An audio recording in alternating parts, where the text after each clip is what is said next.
brangioji. Užvaldė jausmai? Šiandien galvojau tik apie tave. Trūksta tik geros lovos. Gerų baldų fabrikas. Taip vadinamas spalvų derbis, kur abiejų komandų spalvos geltona ir juoda, didelio žiūrovų dėmesio nesulaukė. Šiauliai ir Vėtra iki šių rungtynių buvo pasidalinę po pergalę savo aikštėse, vienodų rezultatų 2-1. Šiose rungtynėse pirmajame kėlinyje vartininkai daug darbo neturėjo. Vaido Šilėno smūgį atrėmė bendravardis Vėtros vartininkas Žutautas. 22 minutę Vėtros ataką po Vitalio Stankevičiaus perdavimo užbaigė Rolandas Karčemarskas.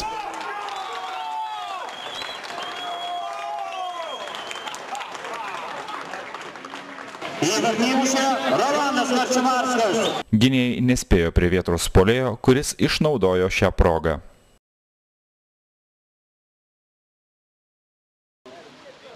1-0 Vėtros naudai.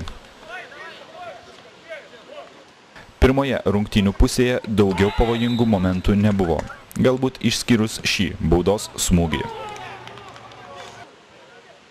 Antrame kėlinyje šiauliečiai rungtyniavo aktyviau.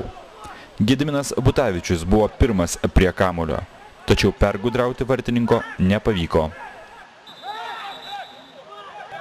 Vėtra atsakė galingų Karčemarsko smūgiu, į kurį sureagavo Giedrius Arlauskis. Sužaidus pusę kėlinio Šiauliai turėjo bene vienintelę realią progą išlyginti rezultatą. Tačiau vartininko aikštelės prieigose gavęs kamuolį, Butavičius sukirto į virpstą. Baigiantis rungtynėms pavojingesni buvo šeimininkai. Tačiau kartą į vartus smūgiuoti jiems nepavyko. O kitos atakos metu ryžtingai sužaidė Giedrius Arlauskis.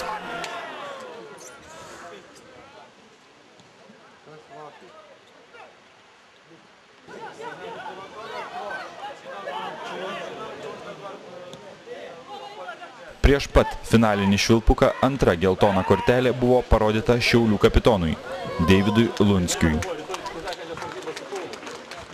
kuris praleis rungtynes su Kaunu šį šeštadienį Šiauliuose. Jūsų komentaras po rungtynių? Sunkus buvo pirmas kėlinys, tikrai Vėtra buvo geresnė, valdė situaciją, visą žaidimą, gal kontratako turbūt gerų buvom padarę, standartinės padėtis kelias, tokias daugmaž buvo išpildytos. Nežinau, vyrai tokie gal neišėję, nesusikaupę, tokie rimtai, kietai, vyriškai kovai.